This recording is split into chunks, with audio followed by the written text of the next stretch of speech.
Você lembra quando Jesus estava lá na igreja do Getsêmani em Jerusalém? Ou a igreja lotada, ele pregando no altar, expulsando demônio, curando enfermo, libertando pessoas, pregando uma mensagem forte de salvação, de cura, libertação. Lotado o templo. E do lado de fora da igreja estava a mãe dele, o pai dele, os irmãos e as irmãs. Os irmãos de Jesus. Aí a mãe, a família dele, chamou um discípulo e falou assim: vem cá, vai lá e interrompe a pregação de Jesus, fala para ele que a mãe dele, o pai dele, os irmãos dele estão aqui fora querendo falar com ele. Aí o discípulo falou assim: meu Deus, como é que eu vou interromper Jesus, né? Aí Jesus pregando, o discípulo chegou, puxou ele. Jesus, só um minutinho. Jesus tirou o microfone. O que foi? A sua mãe, seu pai, sua família está lá fora querendo falar com você. E mandou eu até te interromper. Aí Jesus, naquele momento, afastou e disse à multidão: quem é o meu pai? Quem é a minha mãe? Quem são os meus irmãos? Quem são as minhas irmãs? Aí todo mundo ficou assim. Aí ele respondeu: a minha família está aqui dentro. Você pode dar glória a Deus aí? A minha família está aqui dentro. Agora, olha bem, por que eu estou dizendo isto? Aí Jesus termina de pregar, ele vai lá, toma um copo de laranjada, descansa um pouquinho, né? Tira o suor. E aí ele vai para casa. Quando ele chega em casa, ele abre a porta da sala, a mãe dele de pé, o pai dele de pé, os irmãos ali de pé. Aí Jesus chega na sala, olha para cada um. Sabe o que Jesus fez? Você tem ideia do que ele fez? Você tem ideia? Nada. Não fez nada. Foi lá para a cozinha, esquentou uma comidinha lá, comeu e foi dormir. Eu tenho 25 irmãos. Uns 300 sobrinhos, primo. E na nossa cabeça a gente pensa assim: a minha família tem o dever de me ajudar. Tem o dever de estar do meu lado. E todos nós, pastores, sofremos, porque é muito pouquinho que ajuda. A maioria daqueles que são nosso sangue só dão trabalho para a gente. Só enche a paciência, para não falar outra coisa. Então, eu vou te dar um conselho. Sabe o que eu faço com essa multidão da minha família que não faz nada por mim? Nada. Nada. Não brigo, não exijo. Estou curado disso. Por quê? Porque as pessoas que dão a vida pelos meus sonhos não são meu sangue. Não tem nada a ver com sangue. São pessoas que lutam por mim, fazem tudo por mim. É lógico que tem alguns gatos pingados da família de sangue que ajudam. Tem alguns gatos pingados, né? Digo gato pingado mesmo, porque são poucos, né? Mas para de sofrer, ok? E para de brigar e de lavar a cara. Ó, você tem o dever de estar comigo. Para com isso. Jesus olhou para Maria, José e deixou para lá. Ok?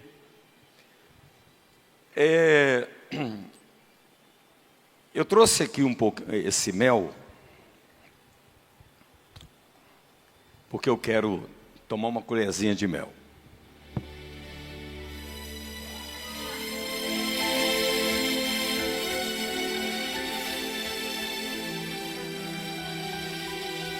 Meu Deus do céu. Aí, ó. Sabe por quê? Eu reuni a liderança da igreja, os pastores auxiliares, diaconato, e eu falei o seguinte: nós, como líderes da igreja, precisamos de vez em quando tomar uma colherzinha de mel para a gente ficar mais doce.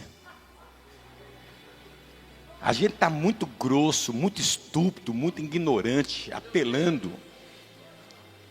E eu exigi, lá no meu escritório tem uma garrafa de mel, e todos os pastores, antes de ir para o altar, tem que tomar uma colherzinha de mel. Ignorante, falta de educação, apelam. Um absurdo uma coisa dessa. E fora eu, uma criança, doutora, uma criança, isso tem muitos anos, graças a Deus, falou o pai dela assim: papai, me leva lá no pastor Jerônimo. Aí ele chegou, estava sentado lá no meu escritório, e a criança falou assim: pastor, eu tenho medo do senhor. Eu falei: como? Pastor, eu tenho medo do senhor. O senhor é bravo. Aí eu comecei a pensar: meu Deus do céu, que tipo de líder que eu sou? Que ao invés de eu transferir autoridade, amor, liderança equilibrada, muitas vezes a gente vai para o altar azedo, amargo, e muitas vezes uma criança anda na igreja, você apela de maneira violenta. Então eu quero te dar um conselho, pastor. Quando você for subir para o altar, toma uma colherzinha de mel.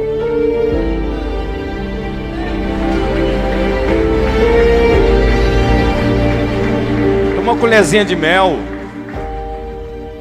E eu queria também, eu tenho uma filhinha de 4 anos, e quando ela fazia alguma coisa de errada, a minha esposa Nina fala assim: Sara, não faça isso. Aí a Sara falou assim: ô mamãe, fala com amor. Fala com amor, mamãe.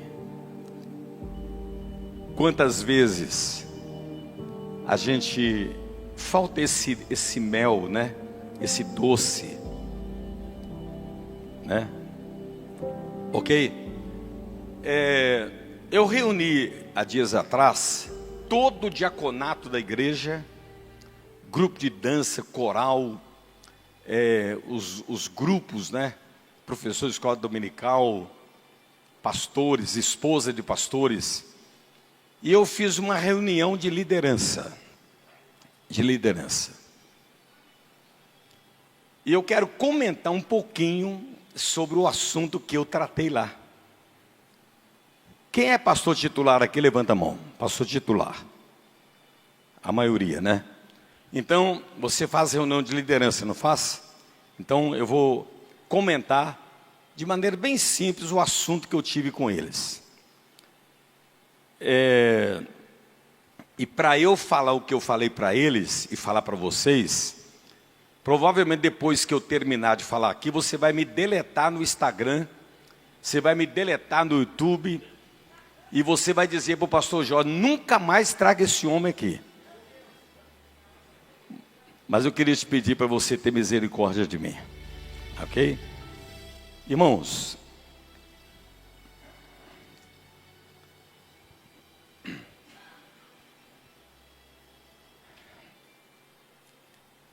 Mateus 16, 22 e 23.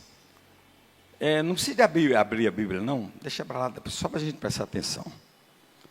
E Pedro, chamando Jesus à parte, começou a reprová-lo, a chamar a atenção dele, a exortá-lo, dizendo: Jesus, tem compaixão de ti, Senhor, e isso de modo algum te acontecerá. Mas Jesus, em público, voltando, disse: Pedro, tu és Satanás, tu és pedra de tropeço na minha vida.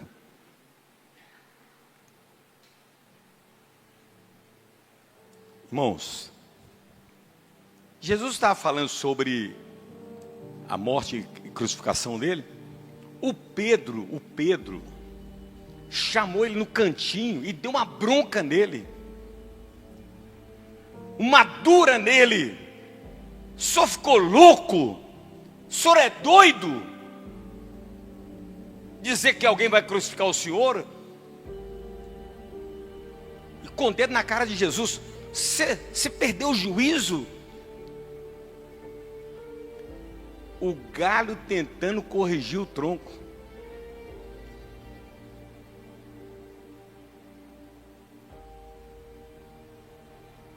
Pedro chamou a atenção de Jesus em particular. Aí Jesus falou assim: vem cá, Pedro, vem cá. Levou ele publicamente e falou assim: ei, presta atenção que eu vou falar para Pedro aqui. Pedro, você é Satanás, você é pedra de tropeço. Você sabe o que é Jesus chamar Pedro de Satanás, de pedra de tropeço? Agora adivinha o que Pedro fez quando Jesus disse: você é Satanás, você é pedra de tropeço. Adivinha o que ele fez? O que você faria se você tivesse no lugar de Pedro? Você abandonaria o ministério? Você sairia xingando: eu não mereço isso, eu fui humilhado publicamente, eu não sou mais seu discípulo, você me ofendeu. Sabe o que Pedro fez? Senhor, para onde irei, se só tu tem palavras de vida eterna? Pedro ele não deixou a melancolia, a ofensa pública, a humilhação pública decidir o futuro dele. Ele baixou a cabeça e continuou seguindo Jesus. Continuou seguindo Jesus. Agora olha bem, preste atenção. Jesus humilhou Pedro publicamente, chamou ele publicamente de Satanás. Inclusive está registrado na Bíblia para o mundo inteiro saber. Diz que ele era pedra de tropeço. E Pedro, mesmo sendo humilhado, repreendido, chamado a atenção publicamente, ele não saiu do propósito de Deus para a vida dele. Passaram alguns anos, algum tempo, Jesus ressuscita, e Jesus lá no mar da Galileia, não está escrito na Bíblia, mas vou falar, tá bom? Ele falou assim: Pedro, você me ama?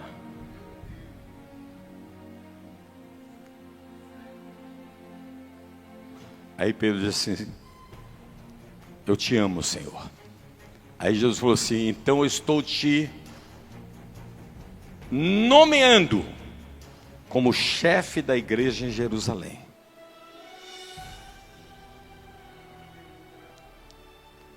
Então, olha bem, a maioria das pessoas da liderança não estão preparadas para serem repreendidas, exortadas duramente. Todos os pastores que estão aqui, inclusive eu, temos pessoas na liderança da nossa igreja que a gente sabe que se a gente der uma dura nela, ela vai sair da igreja. E a gente tem que pisar em ovos com aquele homem, com aquela pessoa.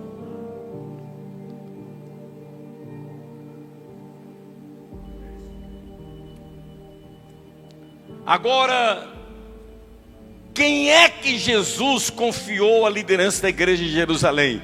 Aquele que suportou a disciplina, a exortação. Você conhece uma pessoa, não é na hora que você elogia ela, é na hora que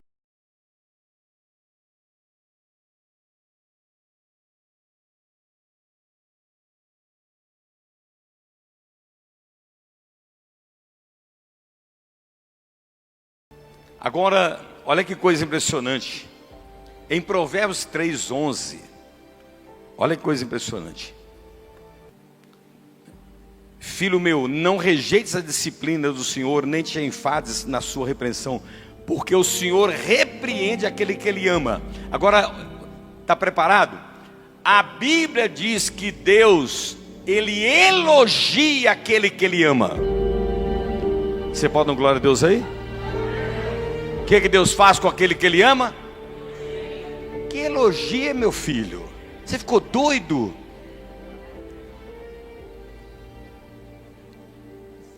A Bíblia diz que Deus, Ele repreende aquele que Ele ama. Então o amor não é manifesto no elogio, é manifesto na repreensão, na disciplina.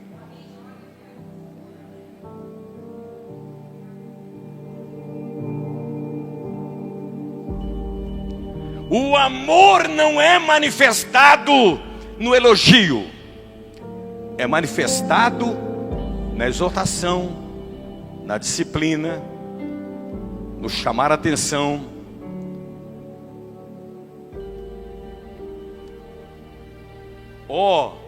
Todos nós que somos líderes, temos que ter dois instrumentos na nossa mão: o cajado, amor, e a vara, disciplina. A tua vara e o teu cajado me consolam.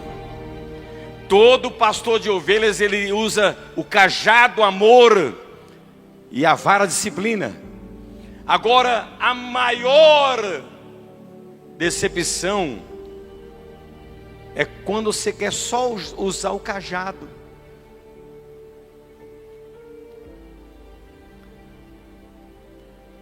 Em termos mais popular é bater e soprar, né? O cajado, amor, a vara, disciplina. Dificilmente você consegue, pode até acontecer, você consegue uma amizade particular com quem está, com quem você tem que disciplinar a pessoa.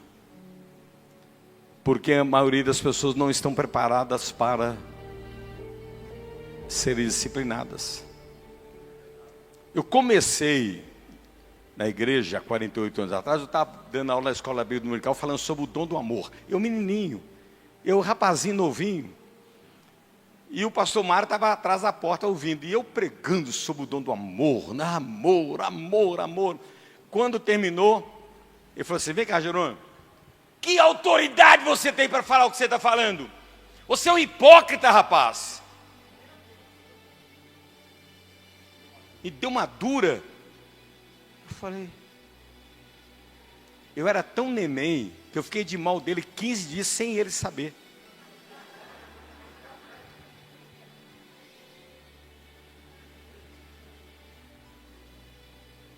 Aí quando ele percebeu que eu estava meio na minha, ele numa reunião de pastores, ele falou assim: Jerônimo, fica de pé, você não é nada.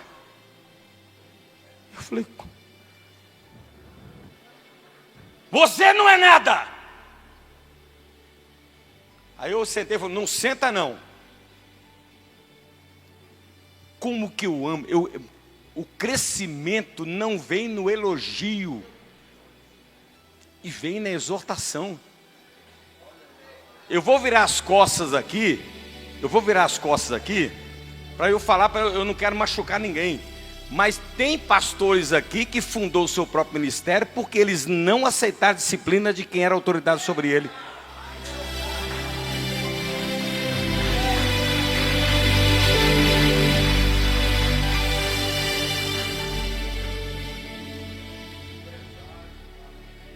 Então, preste atenção, escuta.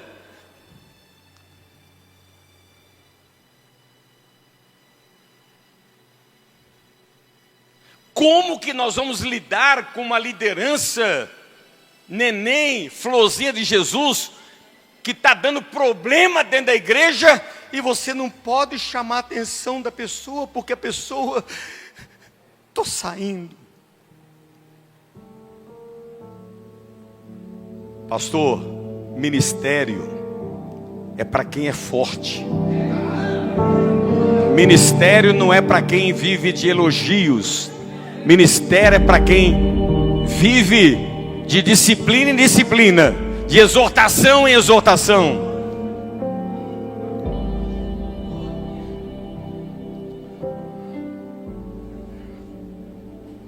Você já ouviu falar na festa da Tosquia? Do povo judeu? Já, Jorge? A festa da Tosquia? A festa da Tosquia é o seguinte.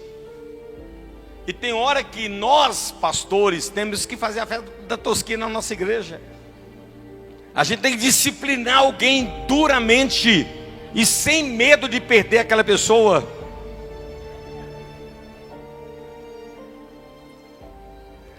A festa da Tosquia é o seguinte. As ovelhas tudo garradinho com o pastor. Mas tem uma ovelha que ela fica lá na montanha, pode cair no abismo, um bicho pegar ela, matar ela. Ela é dona de si, ela manda nela. Ninguém manda em mim. Ela não escuta o assovio do pastor. Aí o pastor deixa as 99 e vai lá atrás da rebelde. Aí ele pega a rebelde, traz ela. E sabe o que ele faz com ela? Ele quebra a perna dela. Ele quebra a perna da ovelha. Sabe por quê? Depois ele põe a tala para não sair de perto dele. Se você não disciplinar duramente certas pessoas, você vai perder elas. E elas vão contaminar outras pessoas.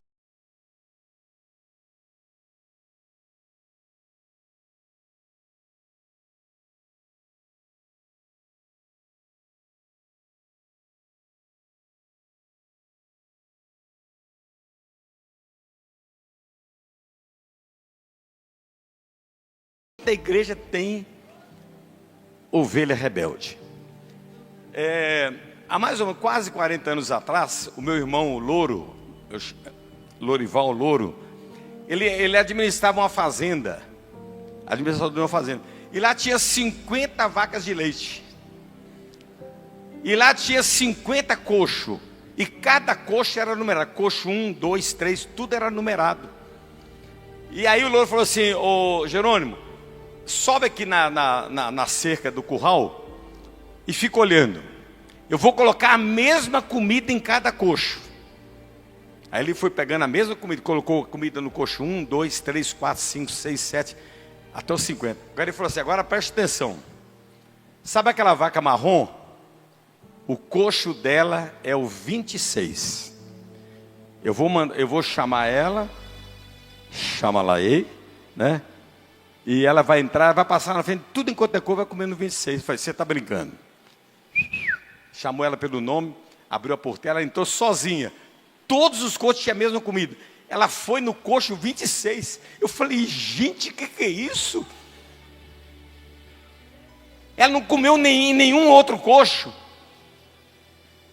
Aí, ele falou assim: está vendo aquela branca? O coxo dela é 17.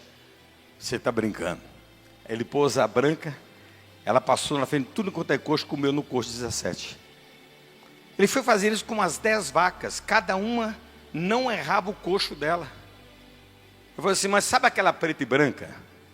Aquela é o seguinte, ela come um tiquinho em cada coxo.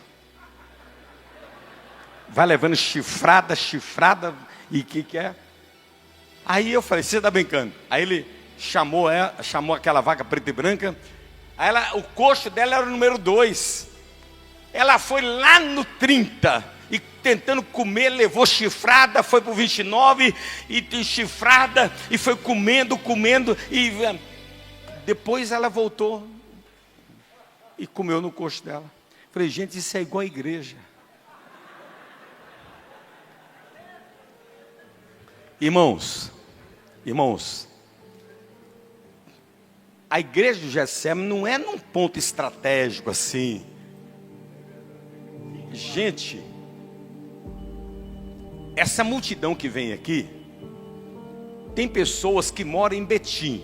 Ela passa na frente do coxo da Universal, tem comida. Do coxo da Mundial, passa em frente do coxo da Quadrangular, passa em frente do coxo da Igreja da Graça, e ela vem comer aqui.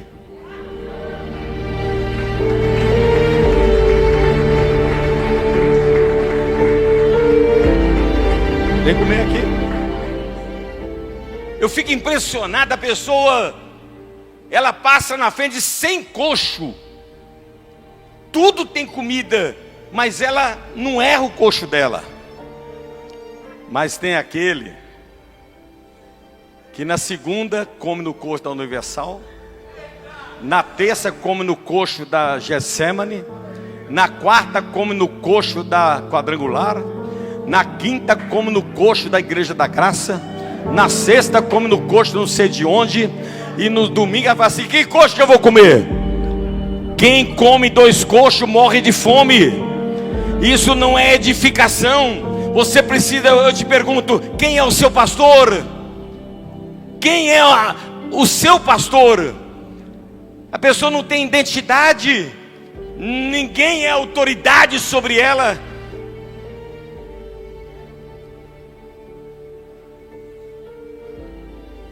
Uma diaconisa da minha igreja, vou meter o pau aqui, eu estou longe.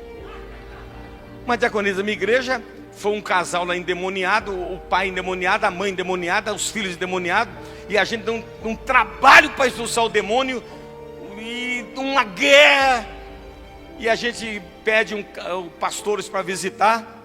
Uma diaconisa falou, não, o Deus que resolve isso é o Deus da igreja. Mexe na igreja do Davi Miranda? Não. Deus é amor. O pastor que tem esse poder é só o do Deus é amor. E ela anda na bolsa dela com vários papelzinhos com o nome do pastor. E distribuindo assim, ó, não deixa o pastor já não ver não. Diaconisa da igreja. Eu vou mandar ela para o inferno.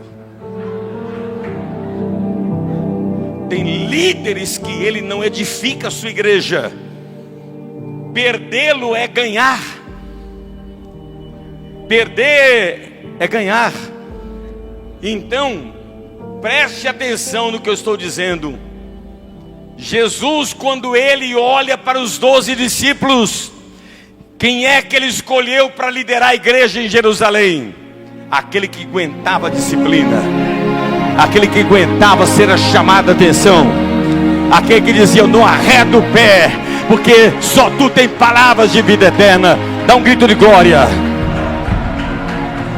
Irmãos, olha bem. Pastor Jolias é pastor de muitos pastores.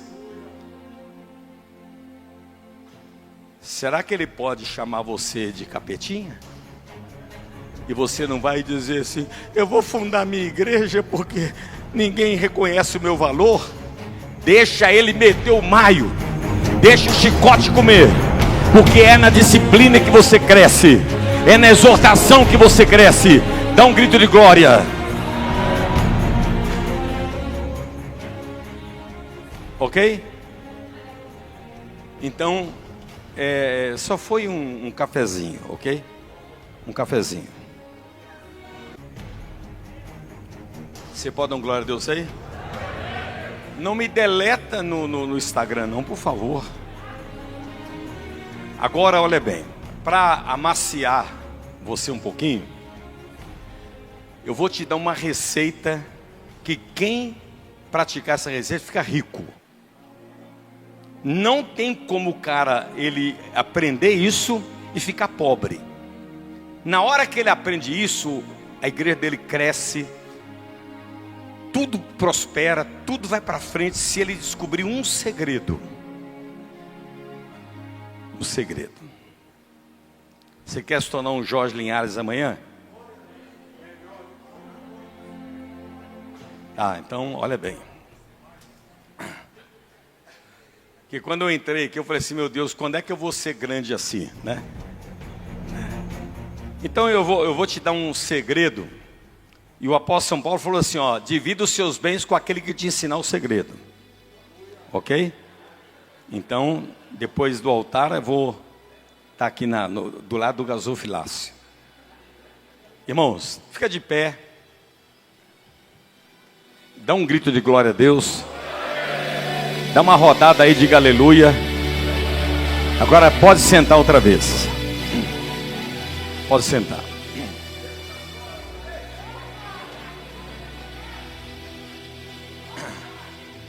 Ó, Ramon, fica de pé aí.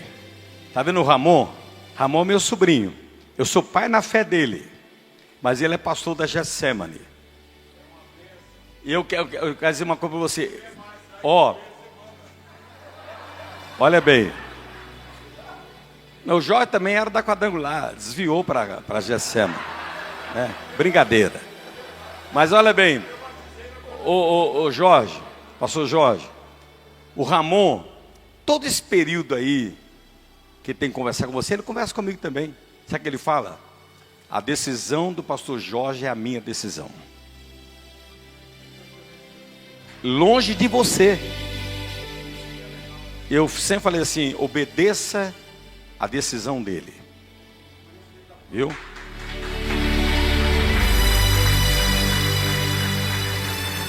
Agora, quer saber, pergunta para o seu irmão, você quer ficar rico?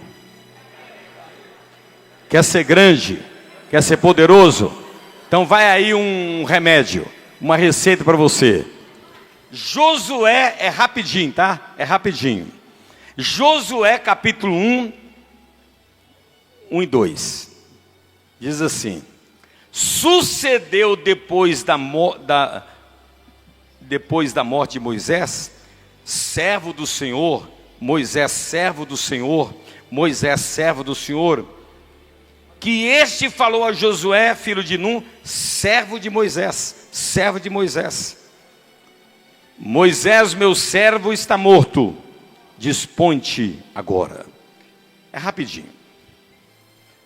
Moisés, servo de Deus, prateleira de cima, top, né? Servo do Deus vivo. Josué, servo de Moisés, prateleira de baixo. Olha a diferença no mundo espiritual. Moisés, servo do Deus vivo. Josué, servo de Moisés. Que disparato, né? É a Bíblia que fala isso. Um, prateleira de cima, outro prateleira de baixo. Agora, olha bem. Dá um bate-papo com os rabinos de Israel. Você vai descobrir o comportamento de Josué. Quem varria a tenda de Moisés era Josué. Quando Moisés ia dormir, quem colocava um copo de água, uma garrafinha de água ao lado da cama de Moisés era Josué. O costume, quando a pessoa andava o dia inteiro, a pessoa chegava, sentava numa cadeira, alguém vinha com uma bacia com água para lavar os pés. Sabe quem lavava os pés de Moisés? Josué, todo dia lá, ó.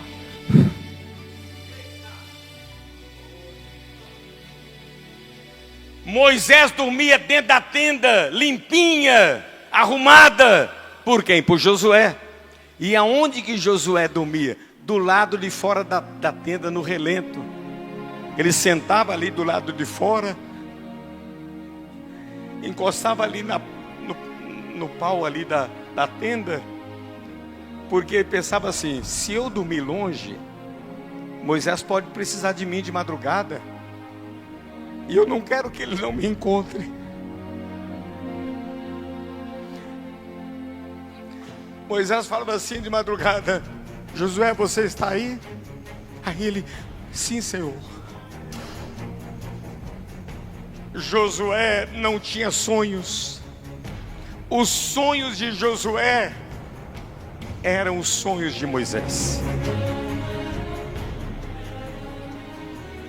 Eu vou repetir: Josué não tinha sonhos pessoais.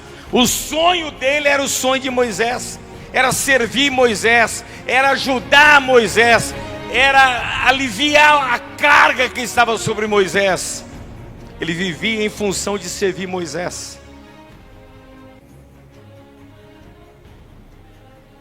Agora, está preparado?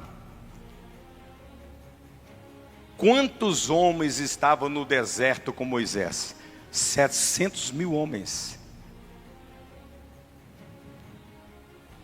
700 mil homens estavam ali no meio do povo. Mas o único que servia Moisés era Josué. A Bíblia diz que quando Moisés morre, quem é que Deus escolheu para substituir Moisés? Aquele que tinha o dom de servir.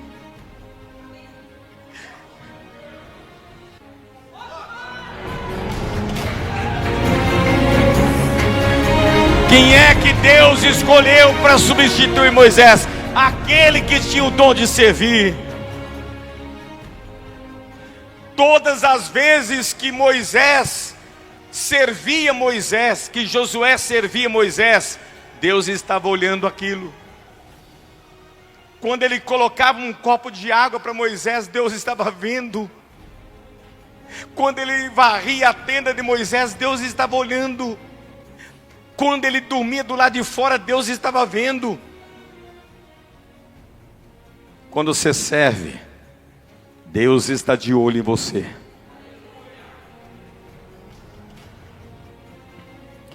O único dom que Jesus fez questão de dizer publicamente: eu tenho esse dom. Ele disse: eu vim para servir. Porque ali ele estava quebrando uma tradição milenar. Antes de Jesus, o menor serve o maior. Depois ele veio quebrar: a partir de mim, o maior serve o menor. Se eu tivesse no cemitério, até defunto daria um glória a Deus. Vou começar de novo. Antes de Jesus, a lei era o seguinte: o maior, o menor serve o maior. Jesus disse: eu vim quebrar isso. O maior serve o menor. O maior serve o menor. Dá um grito de glória. O maior serve o menor.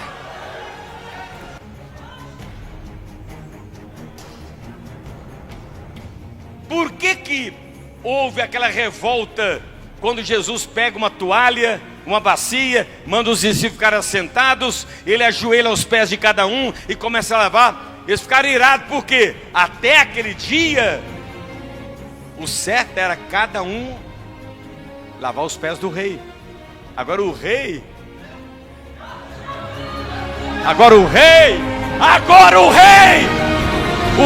ajoelha aos pés daquele que era pequeno e lava os pés dele. Sabe por quê? Sabe por quê? Porque quem serve domina aquele que não serve. Quem serve domina aquele que não serve. Quem serve domina aquele que não serve. Eu estou dizendo para você: Deus não te levantou para a sua igreja te servir. Deus te levantou para você servir a sua igreja. Abra sua boca e dá um grito de glória. Sirva, sirva, sirva. Não mece esforço, sirva. Agora preste atenção. Satanás odeia quem tem o dom de servir. Por isso que ele fala assim, é um puxa-saco. Olha lá, ó, tá querendo alguma coisa, só fica debaixo da nada. Ó, eu era diácono lá da Capela Matriz. Eu era diácono. Agora olha o que aconteceu. Um domingo eu vejo o meu pastor Mário, chegando, ele tinha um Opala branco, com a faixa preta. Ele chegou, o carro dele parece que tinha vindo da guerra. Poeira até o pescoço, uma sujeira. Não sei onde é que ele passou.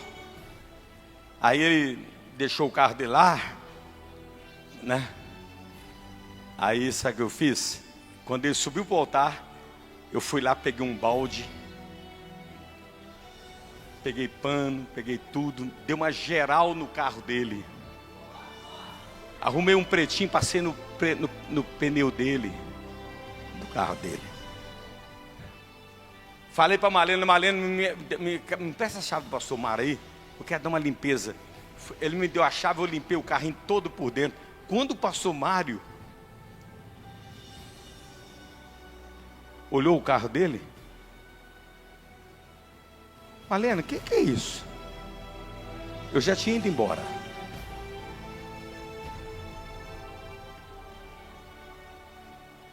Foi o Jerônimo.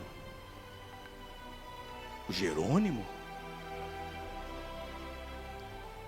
Ali ele começou a me olhar de maneira diferente.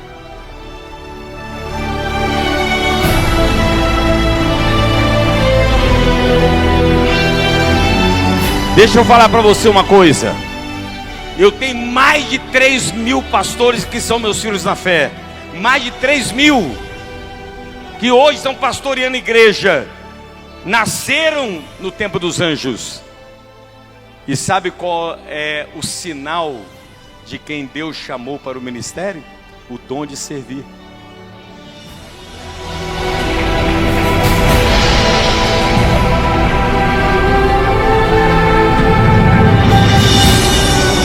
Dá uma rajada de glória a Deus aí, igreja viva. O dom de servir.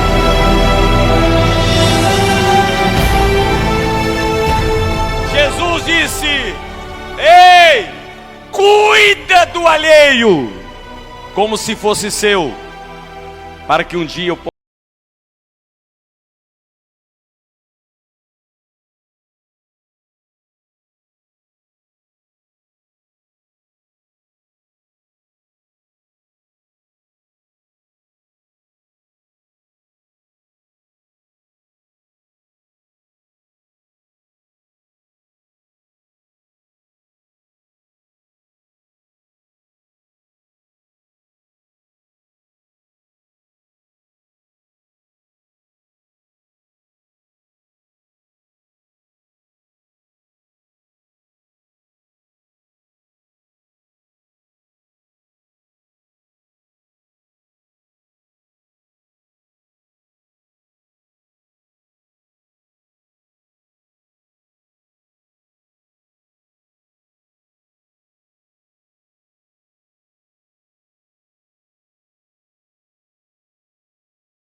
Na hora que ela larga tudo, vai no médico comigo, cuida de mim.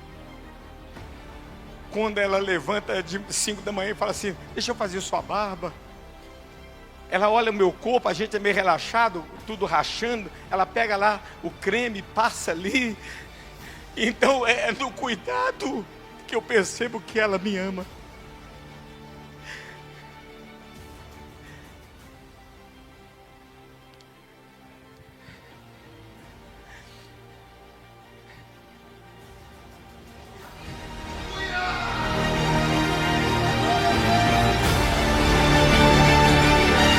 Eu queria dizer para você, vai além das suas obrigações normais, extrapola o verbo, o dom de servir, extrapola a normalidade.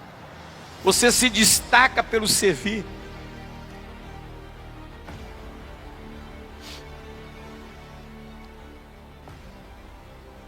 Você se destaca pelo servir.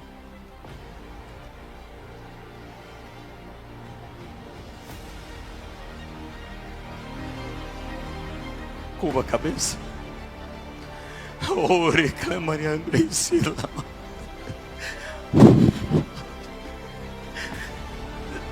Aleluia. Santo, santo é o teu nome, Pai. Jesus está te batizando com o dom de servir, com uma unção especial de amor. Abra sua boca, porque a unção ela entra pela boca. Dá uma rajada de glória, uma rajada de aleluia.